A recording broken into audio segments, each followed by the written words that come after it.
Hello and welcome back to another episode of the Cardboard Herald, my chance to talk with creative gamers and game creators. And this is a very special episode. First off, I am joined by Cardboard Herald teammate Luke Minch. Always a pleasure to be here, man. Super excited. Well, it's good to have you on for kind of a double interview session here. And in case you didn't look at the title, I have as our guest today, Jamey Stegmaier of Stegmaier Games. Hey, it's great to be back and nice to talk to Luke for the first time. Yeah, it's a pleasure, man. Seriously. I've heard so many good things about you, both in terms of like the games that you make and in terms of like your reputation within the community. You have such a positive sort of vibe and influence to you, to a lot of people. So it's such a pleasure to interact with someone who has such a good reputation overall. Well, thank you. That means a lot to me. I do try to keep things positive when I can. Well, this interview is a little bit different. If you're coming to the show and you're just thinking this is going to be kind of the usual what's a new game on the horizon, what's kind of some of the history and the development of something, we're getting to a little bit of that, but it is a spoiler cast. We are focusing entirely on the third and final conclusive expansion, as far as like main expansion, to Scythe, Rise of Fenris. And if you haven't played that thing, first off, why haven't you played that thing? Second off, this is going to be full of spoilers. So if you have any interest in playing Rise of Fenris, then I recommend that you go out and check out Rise of Fenris first, and then you come back and check this out, because everything is fair game from all 8 episodes of the campaign. Does that about cover everything? I think we got this. Jamey, have you played all 8 episodes of Rise of Fenris? Do you feel like you're going to avoid spoilers here? Yeah, I'm comfortable. I'm comfortable with what we're going to talk about today. Yeah. Okay. Also, the other thing I wanted to mention is that this is going to be hopefully a little bit tighter and less loosey-goosey of an interview than we typically do, because we got a lot of ground to cover and there's so many exciting things, and I wanted to make sure that we got it all addressed. So with that said, I want to get started and talk about some of these new factions here. Jamey, there are awesome new factions in Rise of Fenris, which is, to me, personally, as someone who loves just having more toys to play with, that was one of my favorite things in this thing. Up until this point, all of the factions in Scythe have been in some way based off of like a historical nation. What led to the departure with this one solidly committing 2 new factions to characters rather than nations? Well, so much of the Rise of Fenris, I'm sure this might come up as more than one answer today, but so much of it is based off of the story. So it's an entirely story-driven campaign, and all of the mechanisms and all the additions of new components, including the new factions, come from the story created by Jakub Rosalski. So I knew that I wanted more factions, and then when I read through his notes for what his vision for the conclusion was, it was clear to me that they would be people instead of nations. Looking at all the contents of the box, definitely the star of the show here is Fenris. I mean, not just is it on the box itself, it's in the title, it's in the name, but the miniatures are huge and imposing and impressive, and the name itself, for me at least, reminds me a lot of Fenrir, the Norse god of war, not god of war, the wolf god, the harbinger of Ragnarok. Was that intentional on your part? That might, well, not on my part. It might have been slightly intentional on Jakub's part. He created the story, he created the names behind it. I think for him, the name Rasputin came first. I think he had this vision. Like, Jakub is Polish, and I think historically Poland and Russia have clashed, and that's where the heart of the original Scythe story came from. And so Rasputin, is kind of this notorious Russian antagonist, and so I think he wanted to build that into the story. So I actually don't know exactly where he got Fenris. I just know where he got Rasputin. That's interesting. Yeah, actually, just the last game that I played of the most recent iteration of the campaign I was playing, the Russian player is now becoming Rasputin, and it's like, oh, the Russian player is now becoming Other Russia. Very cool. Like, it's just very amusing to us. You know, what's cool about these factions is how radically different they feel than anything that's in the base Scythe game, but at the same time, they have a degree of familiarity. You know, like, you have Tesla, who just has a lot of variability in there, but once you get down to it, it feels at home within Scythe, and even Fenris feels like this dramatic leap, and I guess literally with the figures leaping around. But, you know, the mobility aspect feels like it's kind of at home with the Invaders factions. You know, I kind of want to know about the genesis mechanically for these guys. Like, did any of these ideas exist predating your work on Rise of Fenris? And then did you kind of modify them to fit the story? And as you were actually developing them for this expansion, you know, what were your design goals for these factions, and how did that change as you were working on them? Yeah, there's a lot in that question. I'll touch upon some of it. That's a typical Cardboard Herald question where I ask like 5 questions and then say, just tell me everything. So part of it is, you've kind of answered it here, is that we wanted factions that felt familiar, that they felt like they belonged in Scythe, but we also wanted them to be outlandish and unique and special and worthy of an addition. This is something that I even ran into with Invaders from Afar. The original versions of those factions didn't have special tokens, and my Morton on the Automa team came to me and he was like, you know, why would you even add something if you're just going to add like a new mech ability? Why do this? Yeah, it's got to be special. And so I kind of took that to the extreme, or I wanted to take that to the extreme with Vesna and Fenris. Part of the Vesna faction ended up making its way into the game in another way too, which is the concept of these mech mods, which, as you guys know, is a module in the expansion, but also a core element of the Tesla faction.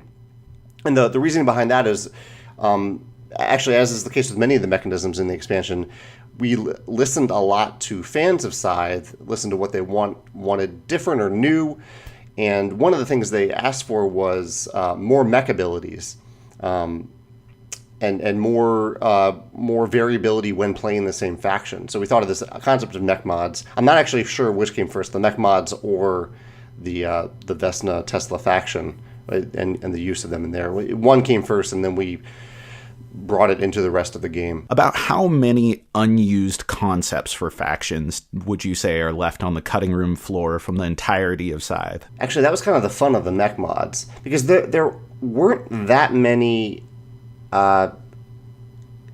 factions in terms of the faction ability, the core faction ability. There aren't many of those that were cut. Like, there are many that I brainstormed, but quickly came to the conclusion that they weren't worth exploring further, that they weren't unique, or that the ability needed to move to the mech ability. But the leading up into this expansion, I had plenty of mech ideas, and Ryan, my co-designer, had plenty of mech ideas, and so those we wanted to fortunately, we were able to use them in this expansion in a way that they weren't left on the cutting room floor. I think there must be maybe 3 or 4 dozen new mech abilities incorporated into the expansion. Maybe that sounds like a lot. Maybe 2 or 3 dozen. Yeah, but there's a lot. When you crack those open, you feel like, whew, I got a lot to contend with here. I'm glad that you made it a limited pool every time you're dipping your toes into that, even with Vesna herself. Which, the last thing about these factions I wanted to nail is that Vesna, all of your other factions are named after a country or an entity, and Vesna is named after the character who's at the head of it. And was that like a conscious decision, or could you just not really find a good faction name that fit for her? Or, you know, like, what's the story about that? Because it seems specific and unique, and because of who you are and the overall precision of Stegmaier games, that feels deliberate. Yeah, we kind of wanted her to have this lone wolf element to her. In terms of the mechanisms, like, we still wanted her to have workers and mechs like the other factions. We'll get to Tesla, the character, in a minute. He actually ended up even being more lone wolf than she did. But we wanted to have her the sense that she was out there on her own, that she had been She's exploring this world on her own, and we wanted the faction name to capture that. Yeah, and I think it works from a narrative perspective of like acting as almost like a rebellion leader or like a resistance leader who's gathering forces, and so they're all gathering behind the banner of this name, you know, this well-known entity that kind of started it all. So I think that is definitely a neat touch to the overall lore. Yeah, it's the people of Europa that are rallying around her. It's not one specific nation struggling for control. It's more like we are struggling in opposition to the evil that has corrupted all of these different entities. So you're right. It does seem to fit nicely within that narrative confine. Good. What did you guys think of Fenris? Yeah, because Fenris is really fascinating to me just in terms of like how unique he is. He's probably the only faction that actively changes board state for all players versus just having a power that's specific to you that you interact with.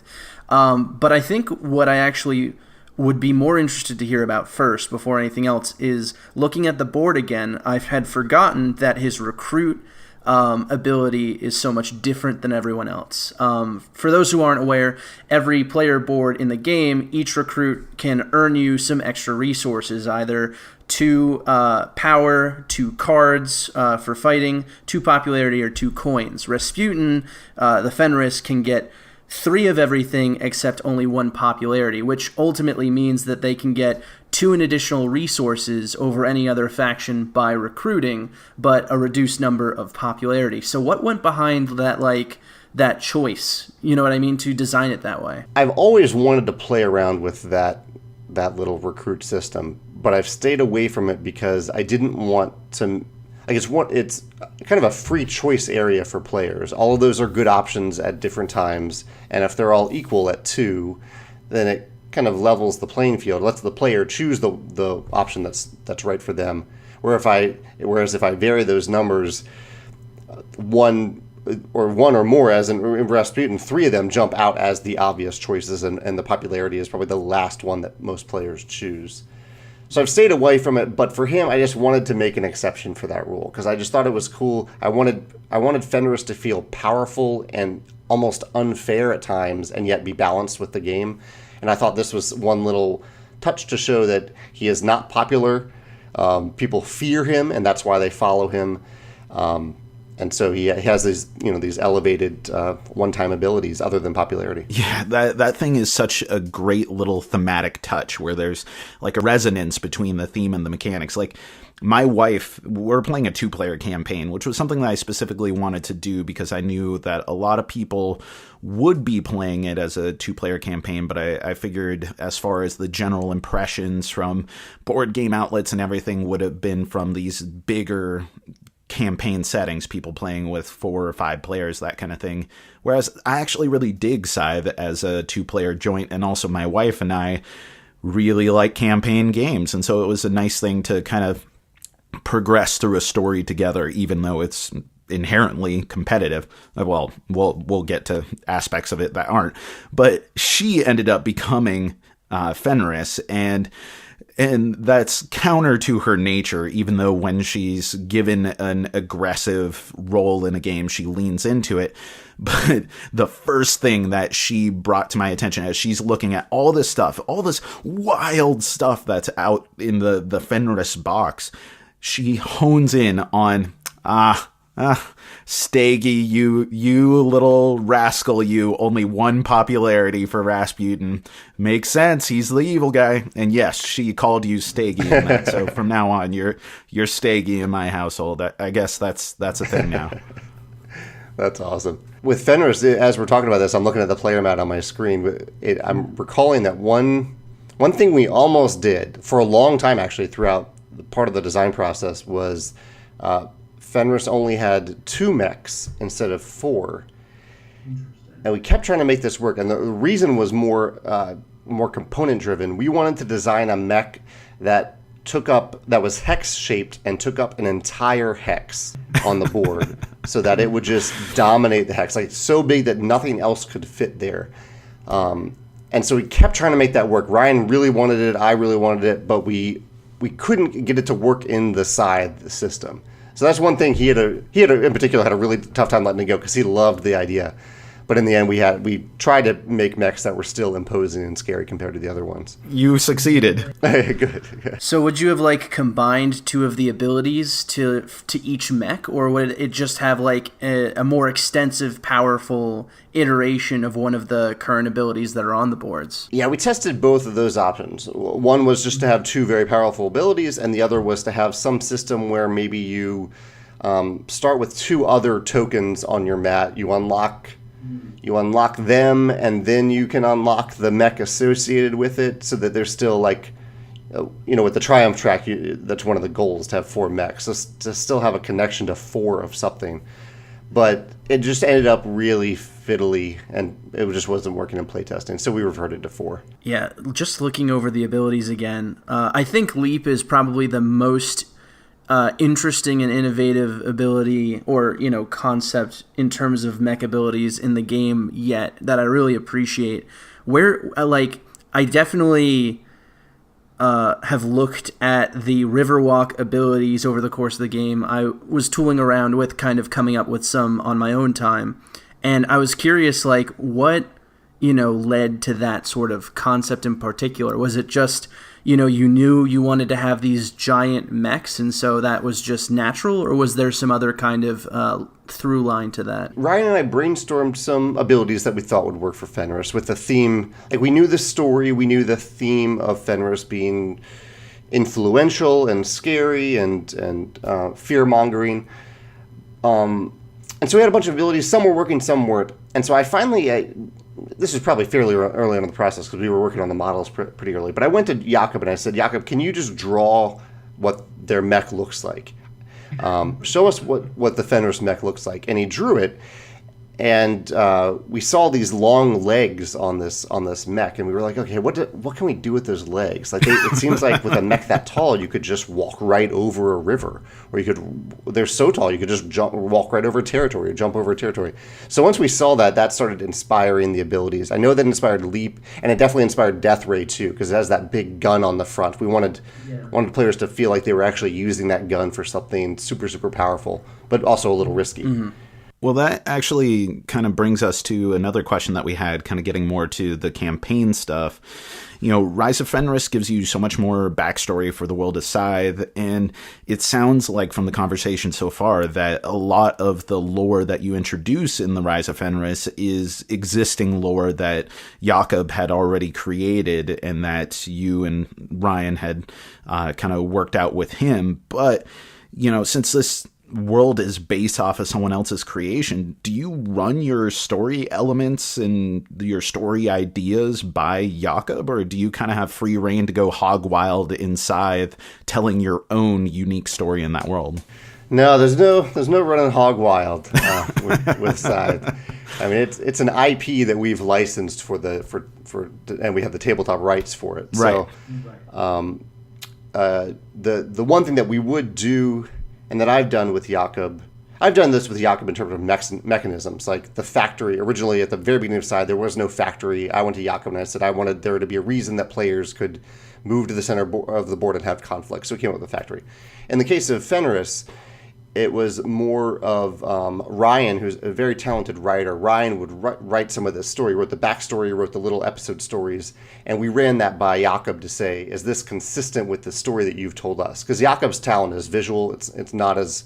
well, maybe he's a talented writer in Polish, but we only get to see his English writing, which is very good for English as a second language person, but not good enough to publish in a book like this. So we had to run that by him, and Jakob was very enthusiastic about the version of the story that Ryan told.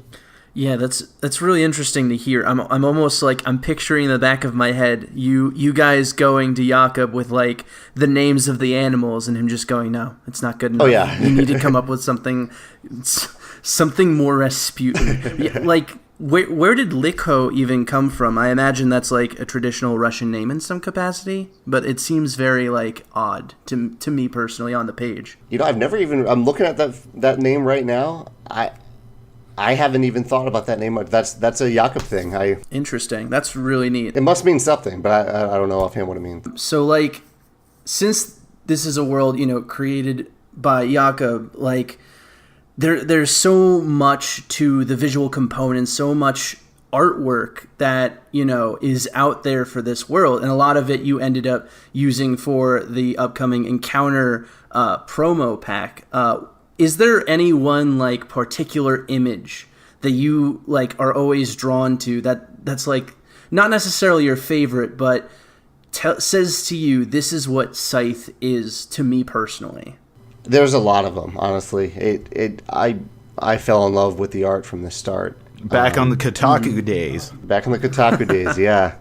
And one of so I'll name one early one and one late one. One early one from Kotaku was that there's an image of a mech that's helping a lady pick apples on, like, an old country road. And it's a beautiful image, and I love the idea of this mech that has a place to go. It's important, it has this place to go, but there's also these common folk that aren't scared by it. They incorporate it into daily life for that moment. I love that.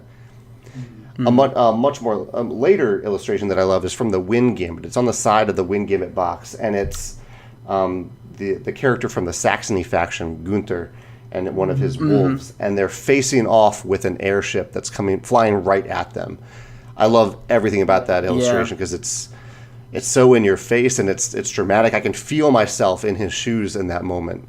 Yeah, the Wind Gambit images in particular are some of my favorites. That one stands out in my mind. The one where the tourists are taking pictures of the blimp flying by. That's one of my favorites by far.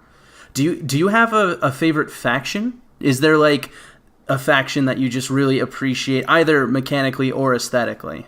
When I play Scythe, I like to challenge myself. And what that usually means is that I want to choose a faction that I haven't won with before. Okay. And so in the base game, I often gravitate towards Saxony. I think they're the only faction in the base game that I haven't ever won a game with. Do you think that speaks to the balance at all? I think it's more about my tendencies as a gamer. I'm typically not an aggressive player, and Saxony requires a little bit of... Well, it doesn't require it, but... It's a big help if you can be a little aggressive as Saxony. Oh, yeah. Right, it encourages it. And then Togawa is another one that requires a little bit of aggression of getting out there and planting those traps out on the board. I'm more of an engine building player, and so to make me get out there and explore is a little bit against my intuition. The Rustviet player. Yeah, you want to talk about engine building? Rustviet's got engine building for days. The possibilities with that.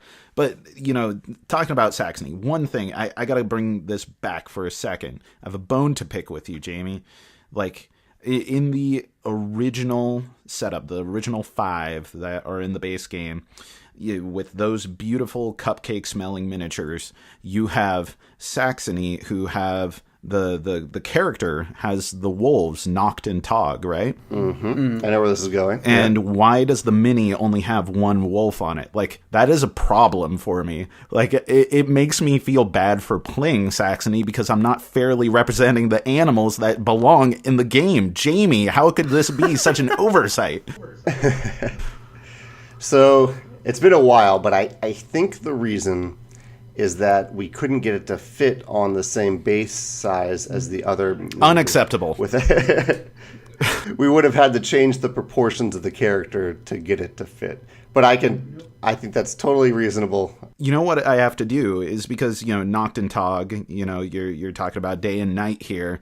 I have to thematically reason that one of the wolves is nocturnal. And so at all times, you only have one of the wolves. That doesn't work because the imagery represents both of them. But that's the kind of thematic leap that I have to make. And I'm not normally that person who needs to make thematic justifications for everything.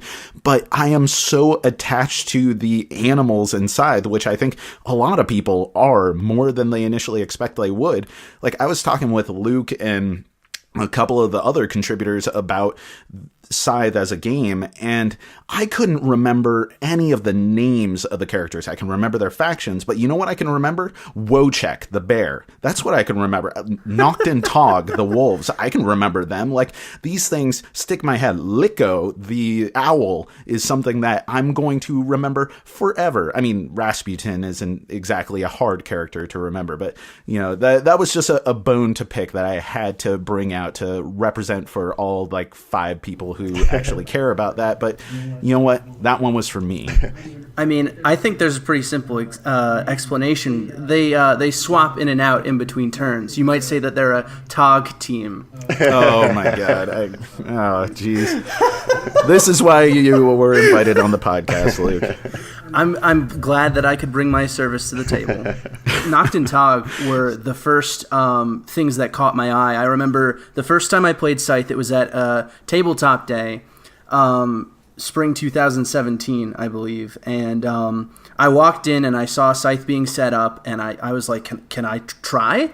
Because I've been meaning to play this for forever. And I saw that group, and for whatever reason I thought they were the yellow group because of the border of their symbol, and I always play yellow because no one ever wants to play yellow. So I sat down with them, and I remember very clearly being told 3 different ways to play the game, and none of them were right. But I had a blast just experiencing the game. It was a 6-player game with a bunch of people, some of which who had never played the game before, but were trying to explain the game to me as we were playing.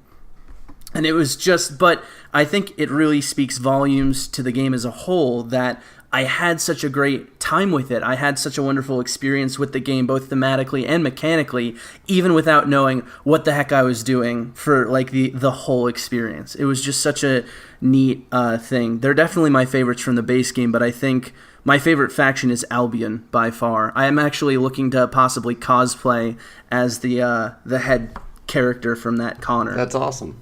You're no stranger to cosplay. What about you, Jack? For me, personally? Oh, man. Well, I already mentioned Wojciech, so Palandia is definitely up there, and I tend to play white when I can.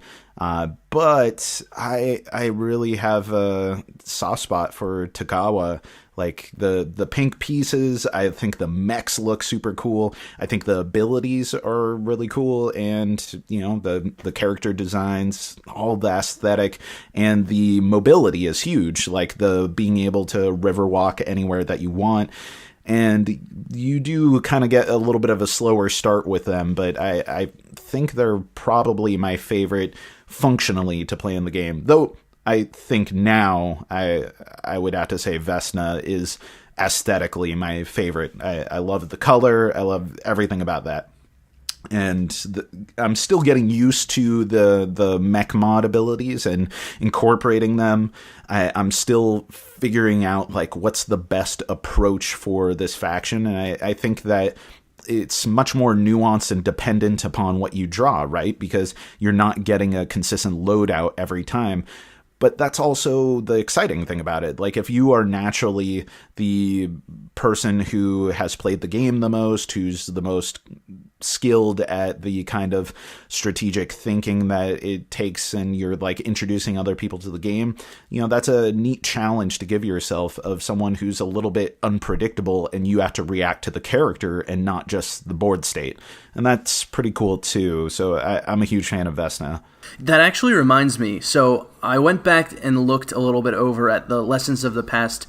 I don't want to call it lore necessarily, but the text, the missions and whatnot. And obviously Nikola Tesla is mentioned throughout it, but Vesna, if I recall correctly, wasn't mentioned in the original Lessons of the Past narrative. So what kind of inspired her inclusion in this iteration of the story?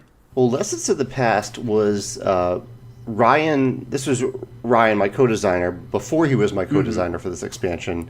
He was just a fan of Scythe who loved to write and wanted to create a Scythe campaign. So he did that based on the information he had access to.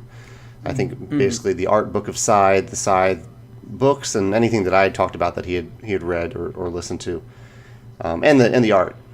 And so he didn't really know a lot of the behind the scenes stuff at that point. And he didn't know any of it.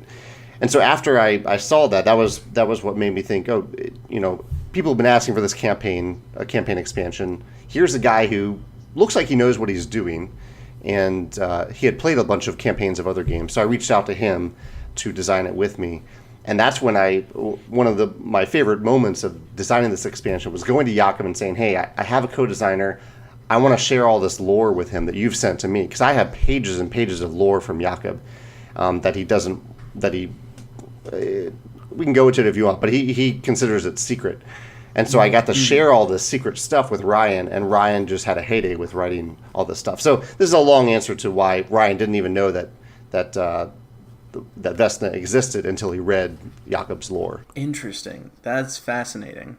So this is the conclusion. This is the end of the Scythe expansion trilogy, but there must be a huge amount of story out there. And of course, Jakob is going to tell that in various forms, but doesn't that make you a little bit excited? Like, oh man, there's these little niches of Scythe lore and storytelling that you could build upon, or characters that you could reveal. Doesn't it give you a little bit of longing, or maybe a bittersweet feeling that you are concluding your overall involvement in this story's development? There's certainly a bittersweet feeling.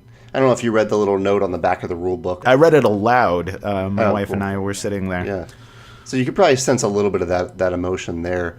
Absolutely. There certainly is a sense of, I don't know if relief is the right word, but maybe close to it, of letting go of the world. It's satisfaction of concluding the story, but also being free to explore other worlds in terms of those worlds and those stories, which is why I love game design. So I am excited, Jack, about the different ways that Jakob is going to explore his 1920 universe, one of which is Iron Harvest, the video game that he worked on.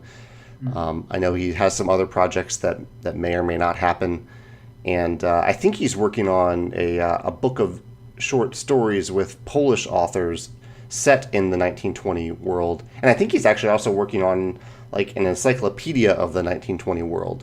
He does all that independently. I will be a consumer of it when it happens, and I'm as curious as anyone else to see what he does. Yeah, I'd love to see like a comic book series where it's like one-offs for each of the different factions, and the one-offs, when put together, tell the story of the war, and then after the war, like the narrative, but just jumping from perspective as the narrative continues. Like, I think that's such a neat concept, and with such beautiful art to pull from. But that's my pipe dream as a comic book nerd.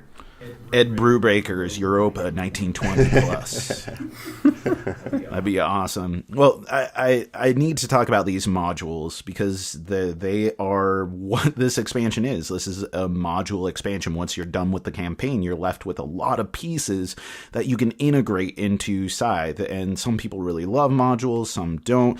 But I just want to give some time to the overall experience of uncovering them, as well as kind of the end result here. So first off, the campaign structure, developing these modules, introducing them.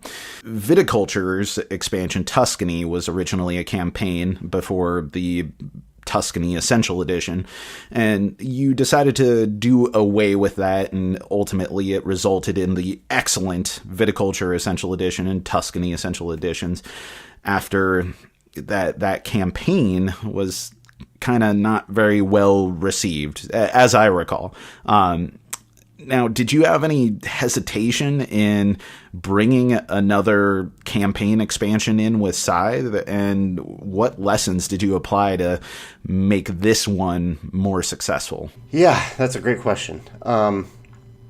So with Tuscany, I didn't really know what I was doing. Like, I don't think I had actually, other than maybe, I played Risk Legacy. Risk Legacy was the only campaign I'd ever played of any game at the time. And so I had ideas of what a campaign was. I had studied other campaigns, but I don't know. I didn't really know what I was doing.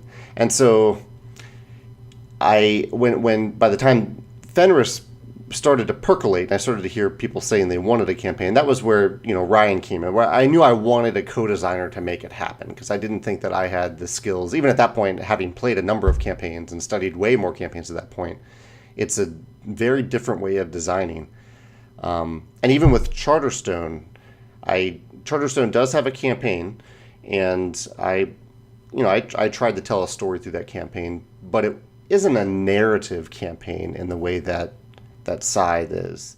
There's just so much lore and narrative in Scythe that's just on a whole different level than Charterstone. So I guess my overall answer is I knew I needed help, and I found it, and that was what Ryan played a huge role in accomplishing that.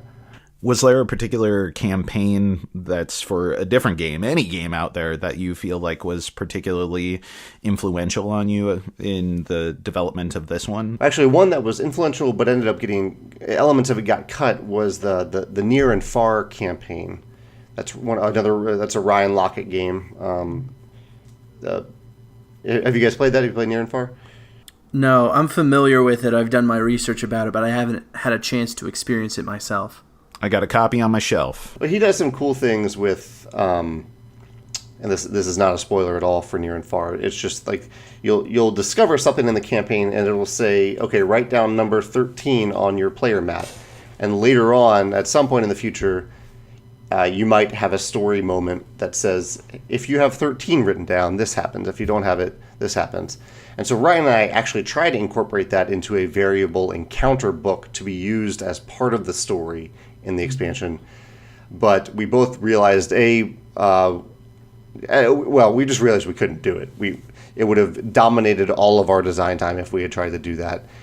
And hats off to Ryan for making it work in Near and Far. It's way more difficult than he makes it look to do that. Those adorable, cute characters, they will make you think that thing comes easy. That is a very, very intricate, woven piece of clockwork for sure. How much design time did you guys have to generally form the campaign together? I think we started in January of 2017. And when did we go to print? We went to print. I think we wrapped up. It took about a year. If you were developing this for a year, were you already working on this while Wind Gambit hadn't even been released at that point? Wind Gambit released in December of 20... I wonder if I got my timeline off here. Wind Gambit was December of 2017. Maybe I'm off here. Yeah, I might be off by a year. It all blends together now, guys. It might have been in January of this year. That seems so fast that we could have done that. But maybe we did. Because, yeah, Wind Gambit came out at the end of 2017.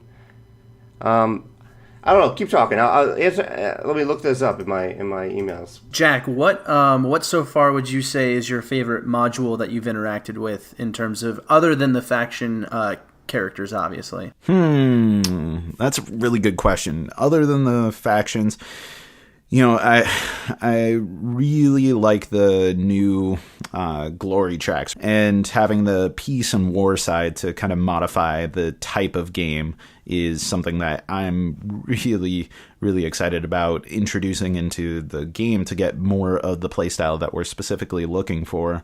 Other than that, I really dig the prospect of cooperative games and making this a cooperative game, because like so much of Scythe is such a fantastic narrative piece on the table. Like, you are developing a narrative as you go, just by way of seeing everything manifest on the board.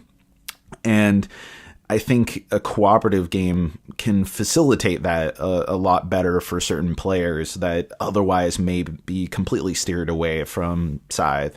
So, those are probably the ones that I think are making the biggest draw to me. What about you, man? Personally, I think the most fun introduction is the roaming mad Tesla who just kind of runs around getting in the way of everyone. I think that's the most unique and interesting. My gut when I first pulled it out was going to be the achievements, like you said, where it's like, oh, neat, I get to try out all these achievements. But the first time I pulled it out, I looked at my one friend who was playing Saxony, and it happened to be like, I think it was the war side, I don't remember, but she's like, oh, so half of my ability is now like not useful for this specific iteration. So like the War and Peace versions for me, I'm not super into, just because Saxony's my boy. And I want to see him, fully represented in each game that I play. Have him be a competitive, viable option. I think the last option, the one that has like 16 variable tokens that you can mix in and out, still works with that. But the War and Peace sides, I wouldn't necessarily pull out unless it's specifically for the campaign. But having this like imposing figure just kind of zooming around going, I'm going to get you. You're at the factory. It'd be a shame if I had to return to the factory and ruin all of your plans. Like, that's just, I'm not a huge fan of random elements, but there's something like just, I don't want to say cute, but like really, I think it brings humor to the game, honestly. Like, it's that funny of like, where's he gonna go next? That crazy Nikola Tesla just running around in circles for 3 turns. What is he doing?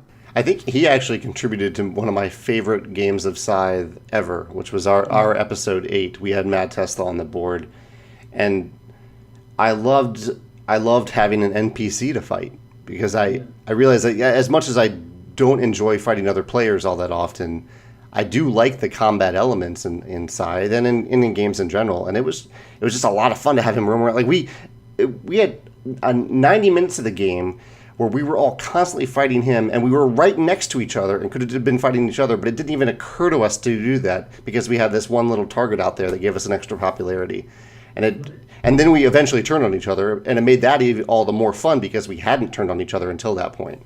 I loved it. Yeah, and I think it makes potentially the factory a lot harder to hold. Yeah, which I think in terms of like competitive games, that can be one of the more polarizing aspects of it.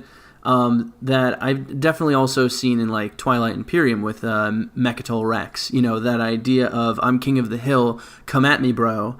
And depending on how well you fortified it, if you're like an advanced player playing against newer players, that can be a difficult thing to overcome, whereas Nikola will always be threatening that. So you can never feel safe just sitting on the factory. You have to be constantly moving around and then maybe planning out, okay, I think the game's going to end this round, so this turn I'm going to move into it with anticipation that Jerry over there is going to end the game for me while I'm sitting on it, which is going to get me those extra points.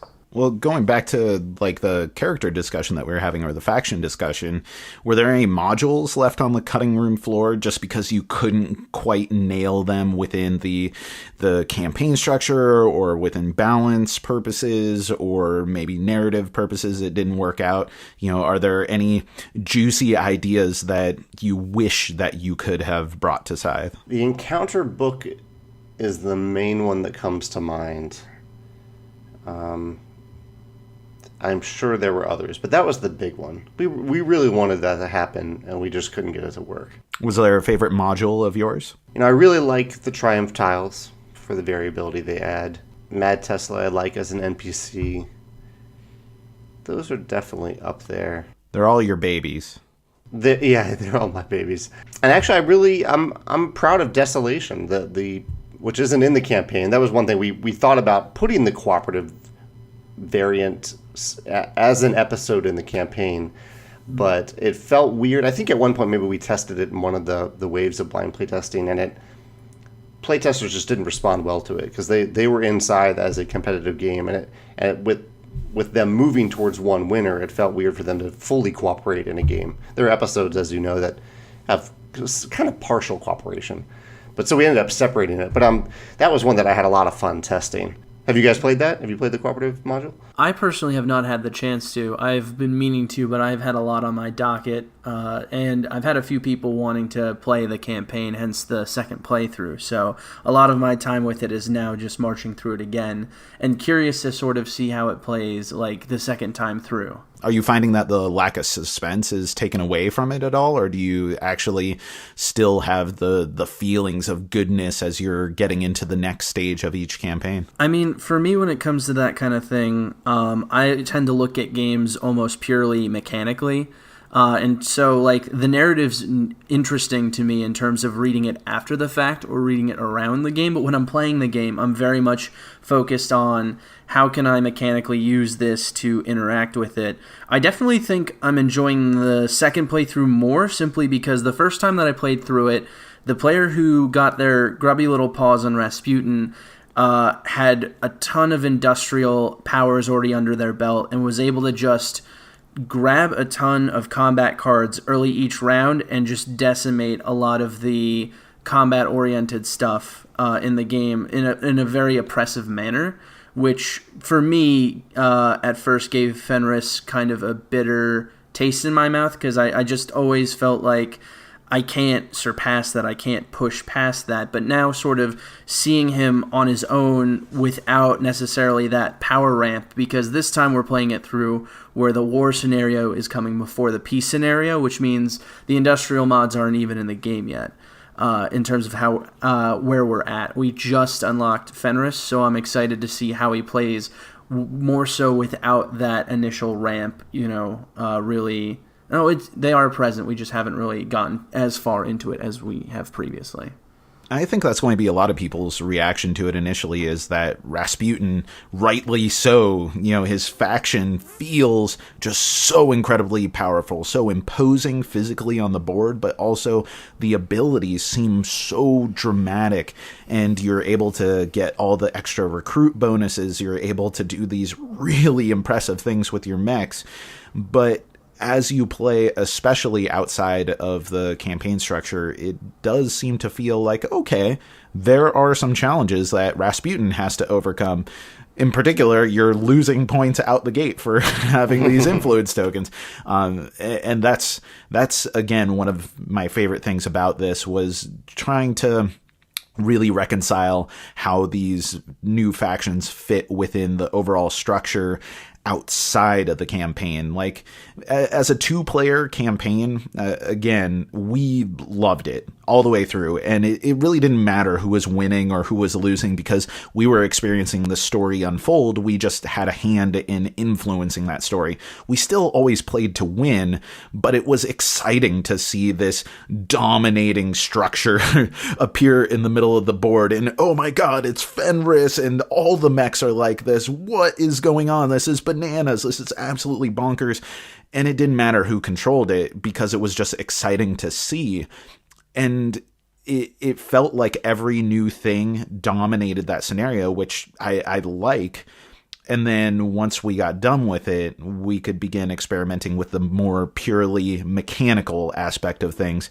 And I could see in a larger player count game, you'd be more concerned about the specific balance and less about just like seeing the story through. But, that brings me to the question that you asked me, Jamey, is, you asked if we'd played the cooperative stuff, and Desolation is awesome. And again, that brings me to what I like most about Scythe is seeing the game kind of unfold in front of me and imagining this world. It's such an immersive, captivating world that you just want to maybe not be a part of, because I also think it's a rather sad world. Like, I don't think that I'd want to hang out in Europa during this time of strife, but it's certainly captivating, and you want to initially perceive it from a narrative perspective. And what's so cool about the cooperative mode is it allows you to do that collectively as a group without the fear of someone who's purely mechanically focused interfering with your ability to watch this narrative play out in front of you. And those conflicts can be part of the actual narrative as it's unfolding. Certainly there are dramatic plays that stick out in my mind that even if I'm at the losing hand of, are so incredibly memorable, not just because it was awesome to see that this skillful play had been done, but it's also memorable of, remember that time that Albion came in and just swept up everything at the end, got their 6-star, and boom, they just completely dominated everything.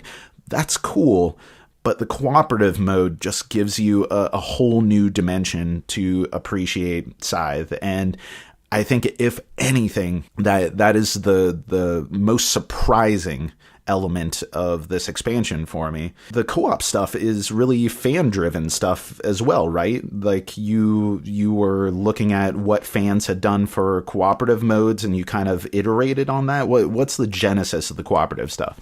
Yeah, I think a lot of it was from like hypothetical discussions. I don't know if I sourced anything really specific from a fan. There might be somewhere deep in my psyche, but I think most of it was just hypothetical discussions about what a cooperative mode might look like, and it made its way into Desolation, and part of it also was seeing. Actually, I should give credit to this. Orleans has a wonderful cooperative expansion called Invasion, and I don't even know if the exact timing lined up, but in terms of like when I played that versus when I designed this, but I'm pretty sure I played that first, and it takes a competitive Euro game and turns it into a really, really good competitive cooperative game. Or not competitive cooperative, a really good Euro cooperative game.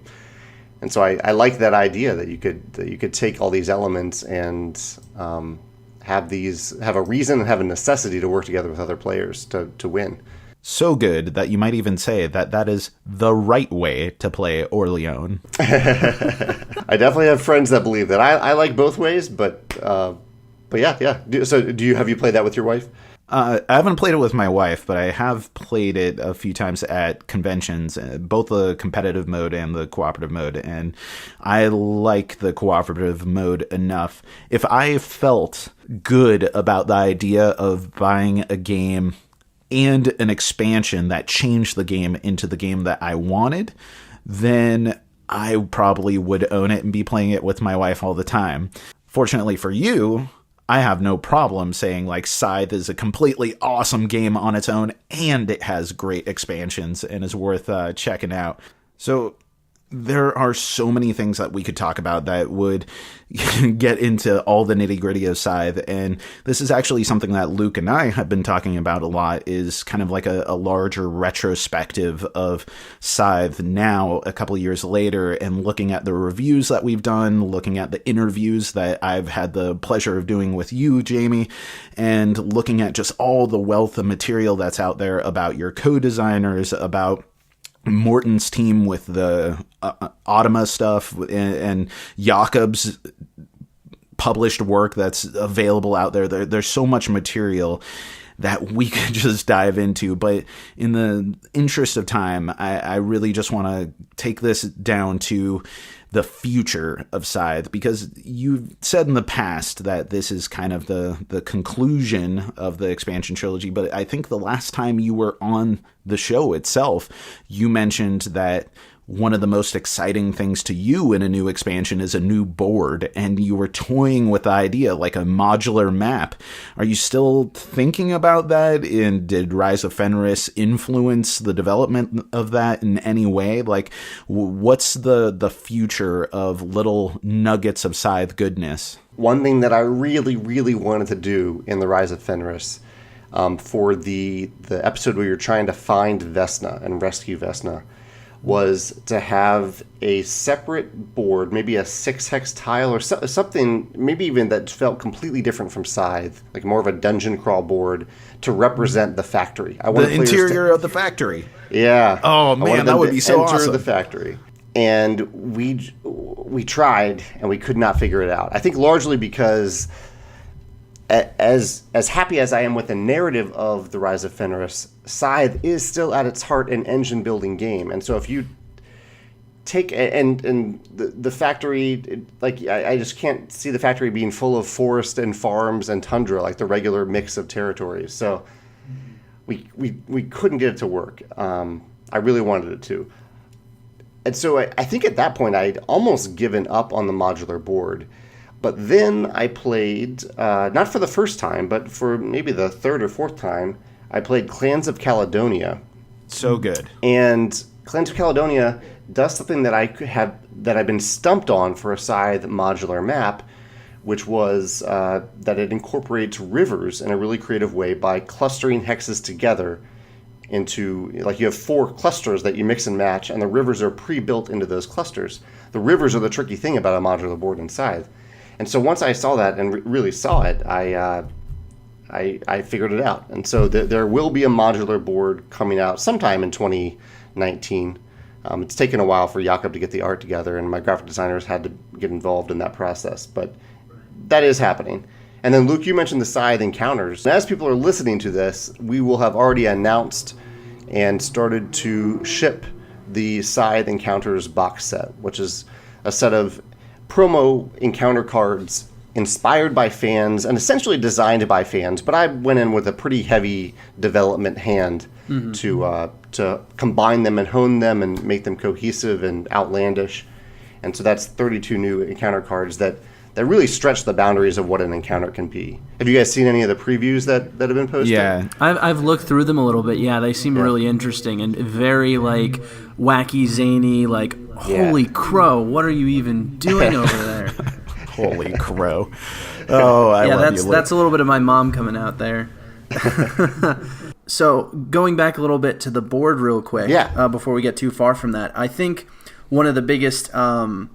I don't know. I don't want to say hang-ups, but one of the things that felt weird to me is that Vesna and Rasputin doesn't really have a standard place to start in the average game. They have to, settle down on someone else's land.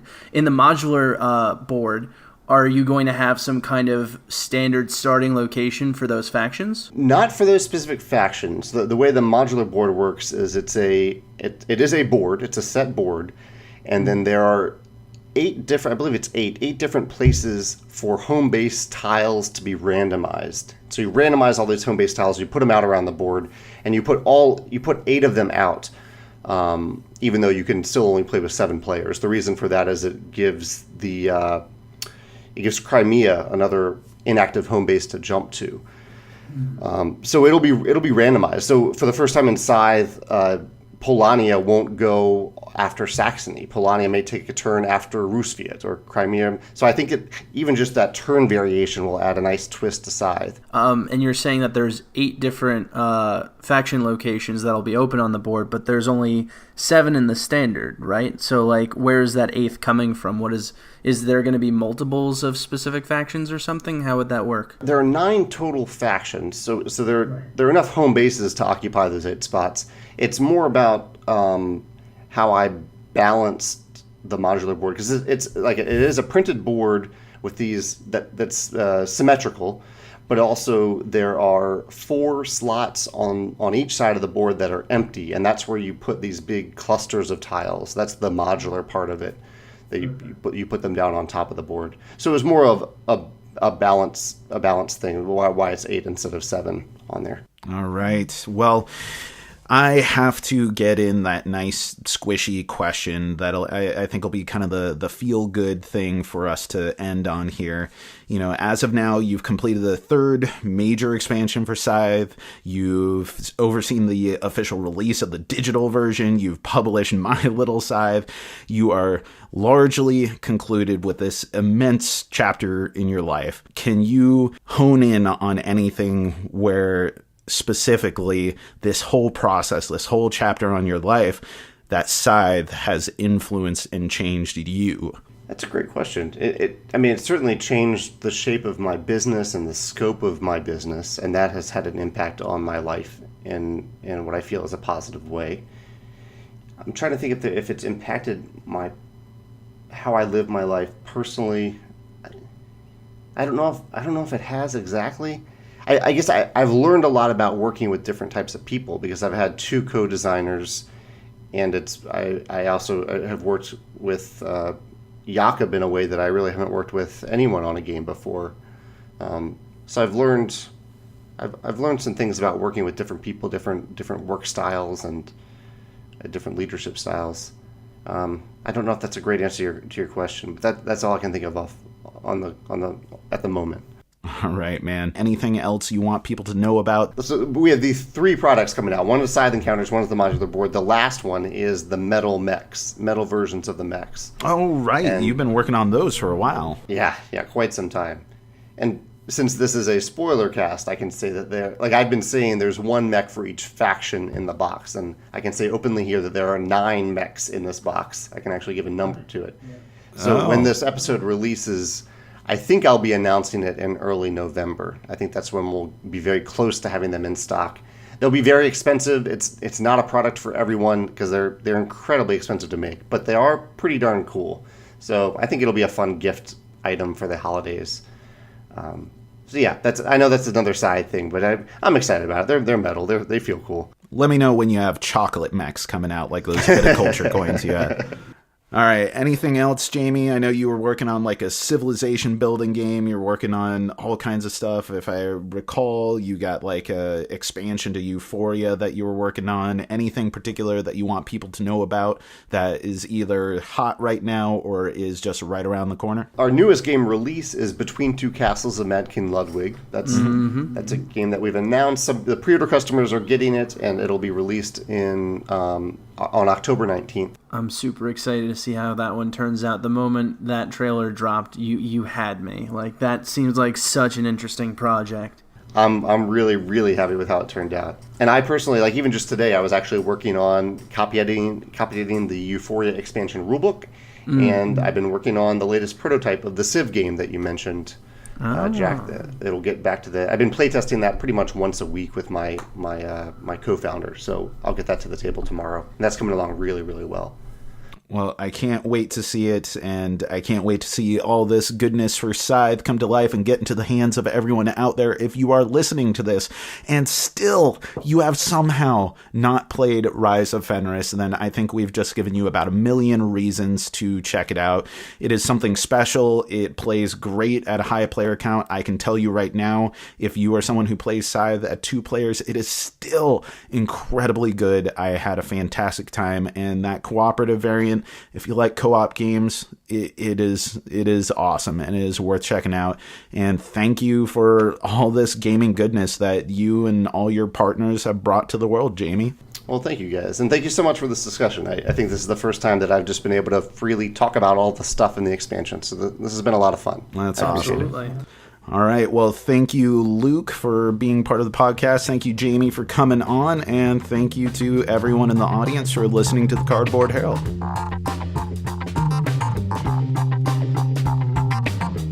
Thank you for listening to the Cardboard Herald. As always, everything we do is ad-free and audience-supported. If you'd like to help keep it that way, find the Patreon link at the top of our webpage, cardboardherald.com. We have several levels of support with various rewards. If you enjoyed the show, we do a whole bunch of other stuff, including reviews, interviews, and recommendations across writing, podcasts, and video. You can find that on our YouTube channel or by visiting any of our social media or our website. So with that out of the way, thank you again for listening to the Cardboard Herald.